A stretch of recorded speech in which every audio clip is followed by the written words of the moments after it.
Hello friends, स्वागत है आप सबों का एक बार फिर से हमारे अपने इस यूट्यूब चैनल पे।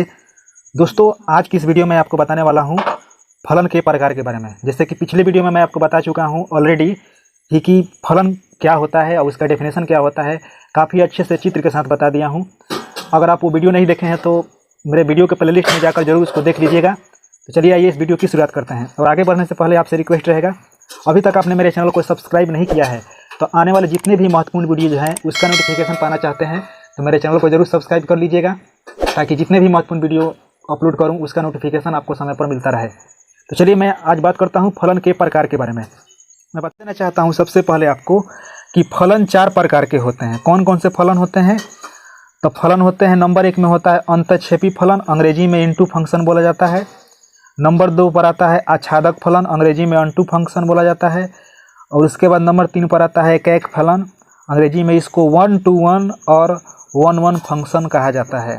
और चौथा फंक्शन होता है, फलन होता है बहुएक या अनेकायक फलन, अंग्रेजी में मेनी वन फंक्शन कहा जाता है।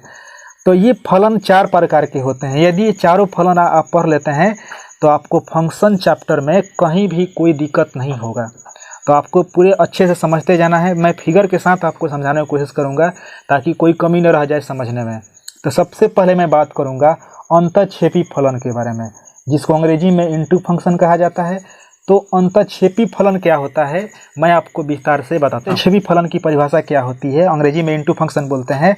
यदि फलन ए टेंस टू बी इस प्रकार हो कि सहप्रांत समुच्चय बी में, अब सहप्रांत और प्रांत क्या होता है मैं आपको पहले ही बताया हूँ कि सहप्रांत समुच्चय बी में कम से कम एक ऐसा अवयव बच जाए जिसका समुच्चय ए में कोई प्राक प्रतिबिंब नहीं हो, तो फलन एफ को अंतःक्षेपी फलन कहते हैं।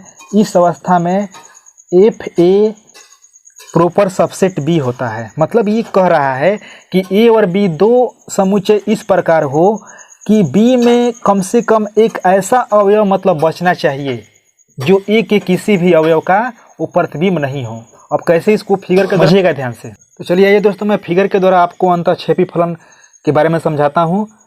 जैसे मान के चलिए कि 2 समुच्चय दिया गया है, दोनों अरिक्त समुच्चय हैं। जैसे कि समुच्चय ए का अवयव है ए बी, समुच्चय बी के अवयव है एक्स वाई जेड। और ये जो दोनों के बीच रिलेशन है, ए एक्स से संबंधित है और बी जेड से संबंधित है। और दोनों के बीच जो फलन है वो क्या है, हम इसको यहाँ ब्रैकेट में लिख दिए हैं, ए एक्स बी जेड। अब इसको फिगर के द्वारा समझिएगा। जैसे मान के चलिए कि ए का जो संबंध है एक्स से संबंधित है और बी से संबंधित है, जेड से संबंधित है। अब नियम क्या कहता है, ये जो अंतःक्षेपी फलन कहता है कि बी में कम से कम एक ऐसा अवयव है होना चाहिए जो ए का प्रतिबिंब नहीं होना चाहिए। देख सकते हैं इसमें वाई बच गया है, ये किसी भी ए के किसी भी अवयव का प्रतिबिंब नहीं है, अतः यह क्या है, अंतःक्षेपी फलन है। ठीक है, तो आप समझ गए होंगे कि अंतःक्षेपी फलन क्या होता है। इसको ऐसे भी लिखा जा सकता है, एफ ए बराबर एफ ए का एलिमेंट कितना है, एक्स जेड है, और यहाँ पर हम लिख सकते हैं प्रॉपर सबसेट बी। ठीक है ना, ये प्रॉपर सबसेट है। प्रॉपर सबसेट का मतलब क्या हुआ कि इसका प्रत्येक अवयव क्या है, बी में है, और बी में कम से कम एक अवयव क्या ऐसा है जो इसमें नहीं मिल रहा है। ठीक है ना, तो इस प्रकार समझ सकते हैं आप अंतःक्षेपी फलन को। अब यही दोस्तों मैं बात करता हूं अब आच्छादक फलन के बारे में। आच्छादक फलन को अंग्रेजी में अनटू फंक्शन भी कहा जाता है। तो इसका डेफिनेशन किस प्रकार दिया जा सकता है, चलिए मैं डेफिनेशन की बात करता हूं।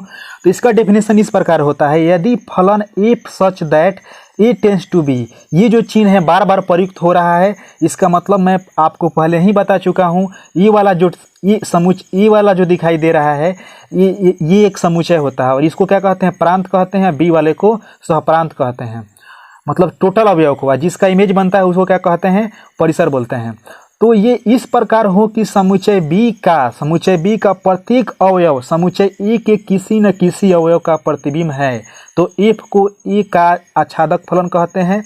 और इस स्थिति में एफ ए बराबर बी होता है। मतलब ये कहना ये चाहता है कि कह रहा है कि बी का प्रत्येक अवयव समुच्चय ए के किसी न किसी अवयव का प्रतिबिंब होना चाहिए। मतलब समुच्चय बी में जितने भी अवयव होना चाहिए, जैसे कि मान के चलिए समझ इस फिगर को देखिएगा, इस बी में जितना भी एलिमेंट होना चाहिए वो ए के सभी अवयव का क्या होना चाहिए, प्रतिबिंब होना चाहिए। आप देख कर आसानी से बता सकते हैं ना, इसमें सभी जो अवयव दिखाई दे रहे हैं बी में जितना भी अवयव दिखाई दे रहे हैं सब ए के किसी न किसी अवयव का प्रतिबिंब है, कोई भी खाली नहीं बचा है। अगर खाली बचता तो आच्छादक फलन नहीं होता, परिभाषा गलत हो जाता। जैसा कहा जा रहा है, इसको मान के चलिए कि हम इसको ऐसे भी दर्शा सकते हैं, हम इसको लिख सकते हैं कि मान लिया कि ए समुच्चय ए में जो एलिमेंट दिया गया है 1 2 3 है और समुच्चय बी में जो एलिमेंट दिया गया है ए बी सी डी है। तो इस प्रकार हम इसको ऐसे दर्शा सकते हैं ना, 1 का संबंध ए से है, 2 का संबंध बी से, 3 का संबंध सी से। और फलन के रूप में जब हमें लिखना है तो हम इसको ब्रैकेट देकर लिखते हैं, ठीक है ना, जैसे 1 ए 2 बी 3 सी, ठीक है। और इसको हम लिख सकते हैं एफ ए बराबर ए बी सी, ठीक है ना। और इसको हम ऐसे दर्शा सकते हैं, अतः फलन F such that A tends to B क्या है, आच्छादक है। आच्छादक आपको समझ में।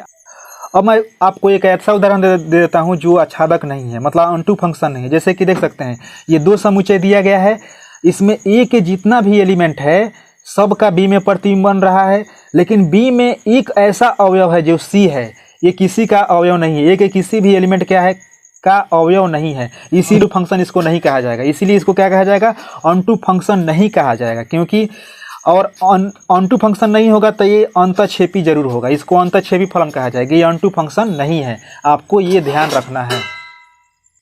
तो चलिए ये दोस्तों, अब अनटू फंक्शन समझने के बाद मैं आपको समझाता हूँ एकाएक फलन क्या होता है। एकाएक फलन आपको समझना है, ध्यान रखिएगा। एकाएक फलन को अंग्रेजी में 1 to 1 और 1 1 फंक्शन कहा जाता है। 1 to 1 समझिएगा ध्यान से, मतलब एक का संबंध एक से होना चाहिए, एक से अधिक से नहीं होना चाहिए। 1 to 1 और 1 1 फंक्शन, बात एक ही है अंग्रेजी में। देखिएगा तो इसका परिभाषा इस प्रकार होगा कि यदि फलन F such that A tends to B इस प्रकार हो कि समुच्चय बी के किसी भी अवयव को एक से अधिक प्राक प्रतिबिंब ए में न हो, अर्थात ए के अलग अलग अवयव के बी में अलग अलग प्रतिबिंब हो, तो एफ को एकाएक फलन कहते हैं। मतलब ये कहना ये चाहता है कि बी के किसी भी अवयव को एक से अधिक प्राक प्रतिबिंब ए में न हो, ठीक है, अर्थात ए के अलग अलग अवयव के बी में अलग अलग प्रतिबिंब हो। मतलब फिगर के द्वारा मैं आपको समझा देना चाहता हूं, जैसे समझिएगा ये समुच्चय ए है, ये समुच्चय बी है, तो ए के जितने भी एलिमेंट है बी का सब में अलग अलग इमेज होना चाहिए। ये ना कि ए का एक ही एलिमेंट का इसमें 2 इमेज बन जाए, तब तो एकाएकी फलन होगा ही नहीं, एकाएक फलन होगा ही नहीं। जैसे कि आप फिगर में देख सकते हैं, ये क्या है, 1 1 फंक्शन है, यानी एकाएकी फलन है। लेकिन मैं आपको एक और एग्जांपल के द्वारा समझा देना चाहता हूं, जैसे नीचे वाला फंक्शन समझिएगा। ये देखिएगा फंक्शन, इसमें ए का इमेज x है और बी का भी इमेज x है, यानी ए और बी दोनों का इमेज क्या होगा, x ही हो गया। इसीलिए ये क्या है, 1 1 फंक्शन नहीं है, इसको 1 1 फंक्शन नहीं कहा जा सकता, ठीक है। क्योंकि ए के 2 एलिमेंट का बी में एक ही इमेज बन रहा है, इसीलिए इसको 1 1 फंक्शन यानी 1 to 1 फंक्शन नहीं कहा जा सकता है। ये तो हो गया फिगर के द्वारा समझ गए। अब आपको समझना है कि अगर इसको हमें परिभाषा के द्वारा समझना है तो आपको ध्यान रखना, ये परिभाषा याद रखना होगा एकाएकी फलन के लिए। F such that A tends to B एकाएकी फलन होगा यदि और केवल यदि f(x1) बराबर f(x2) के बराबर हो, और उसके बाद f(x1) f(x2) के बराबर होगा तो x1 x2 के बराबर होना चाहिए, ठीक है। For all x1 x2 element a, और यहाँ पर जो दिखाई दे रहा है आपको a को उल्टा लिखा गया है ना, इसका मतलब होता है सभी मानों के लिए x1 x2 जो a के एलिमेंट हो गए सभी मानों के लिए f(x1) रखने पर f(x2) के बराबर होना चाहिए, f(x1) रखने पर f(x2) के बराबर करने पर x1 x2 के बराबर होना चाहिए, तभी वो क्या होगा, एकाएकी फलन होगा। तो आप समझ सकते हैं अच्छे से। तो चलिए दोस्तों, मैं बात करता हूं अब अनेकाएक फलन के बारे में। अनेकाएक फलन क्या होता है मैं आपको बता देना चाहता हूं। और अनेकाएक फलन को बताने से पहले मैं एक चीज़ बता देना चाहता हूं कि अनेकाएक फलन को एनसीईआरटी बहुएक फलन लिखता है। आप एनसीईआरटी में जाकर देख लीजिएगा, अनेकाएक फलन को मेनी वन फंक्शन कहा जाता है। तो मेनी वन फंक्शन क्या कहता है कि यदि फलन F such that A tends to B इस प्रकार हो कि समुच्चय बी के कम से कम एक अवयव को समुच्चय ए में एक से अधिक प्राक प्रतिबिंब हो, अर्थात ए में कम से कम दो भिन्न अवयवों के बी में प्रतिबिंब समान हो तो एफ को अनेक फलन या मेनी वन फंक्शन या बहुएक फलन कहेंगे। जैसे मैं फिगर के द्वारा सबसे पहले मैं आपको समझाऊंगा ताकि अच्छे से समझ में आए। अब देखिए, ये एक समुच्चय है। जैसे ए में देख सकते हैं कि ए बी सी डी 4 अवयव हैं, बी में समुच्चय हैं 1 2 3 4। तो ये कहता है बहुएक फलन कि बी के कम से कम एक अवयव को समुच्चय एक ए में एक से अधिक प्रतिबिंब होना चाहिए। जैसे कि अब हम बी के किसी एक एलिमेंट को ले लेते हैं, जैसे कि एक ले लेते हैं और एक क्या है, 2 अवयवों का प्रतिबिंब है। किसका किसका?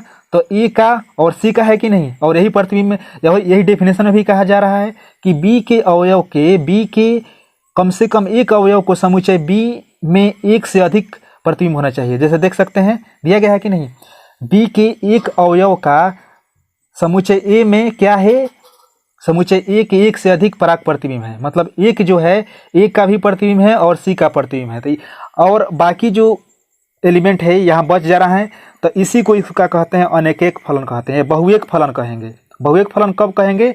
जब ए के, यानी ऐसे भी इसको समझ सकते हैं कि जब समुच्चय ए के एक मतलब 2 अवयव का प्रतिबिंब एक ही मिल जाए। मतलब इधर जैसे देख सकते हैं ए और सी का इमेज एक ही मिल रहा है कि नहीं, इसीलिए इसको क्या कहेंगे, इसको कहेंगे अनेक फलन या बहुएक फलन।